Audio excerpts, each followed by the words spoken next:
যেন সিনেমাকে হার মানাবে এই ভিডিও। পৃথিবীর সবচেয়ে সুরক্ষিত আকাশ প্রতিরক্ষা নিয়ে যাদের অহংকারের কোনো শেষ নেই, সেই ইসরায়েলের আয়রন ডোম, ডেভিড স্লিং এবং arrow anti missile defence system ভেদ করে ইরানের দুঃসাহসিক মিসাইল আক্রমণের ঠিক আগের সেই মুহূর্ত।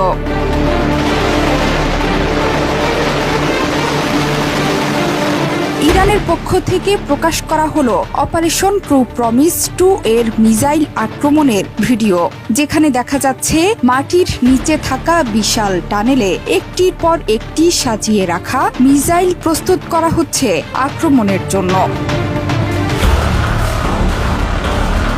ইরানের বিপ্লবী গার্ডের অ্যারোস্পেস ফোর্সের অজ্ঞাত সদস্যরা খুঁটিয়ে খুঁটিয়ে সারছেন সেই মুহূর্তের প্রস্তুতি। মিসাইলের গায়ে বড় বড় করে লিখে দেয়া হচ্ছে ইরানের বার্তা। এরপর বড় বড় ট্রাকে করে সেই মিসাইল নিয়ে যাওয়া হচ্ছে লঞ্চিং প্যাডে। অন্ধকার রাতে সেই মিসাইলগুলো যথাস্থানে রেখে পুরোপুরি প্রস্তুত করার পর একসাথে সবগুলো মিসাইল উৎক্ষেপণ করা হয়। রাতের নিস্তব্ধতা ভেদ করে প্রচণ্ড গর্জন এবং আগুনের ফুলকি ছুটিয়ে সেই মিসাইলগুলো ছুটে চলে দখলদার ইসরায়েলের দিকে।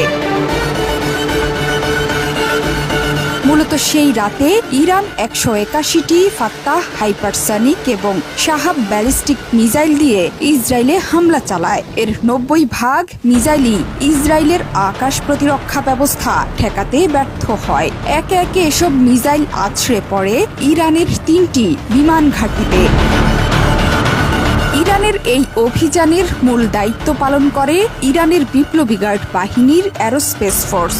এই অভিযানে নেতৃত্ব দিয়েছেন অ্যারোস্পেস ফোর্স প্রধান ব্রিগেডিয়ার জেনারেল আমির আলী হাজিজাদে।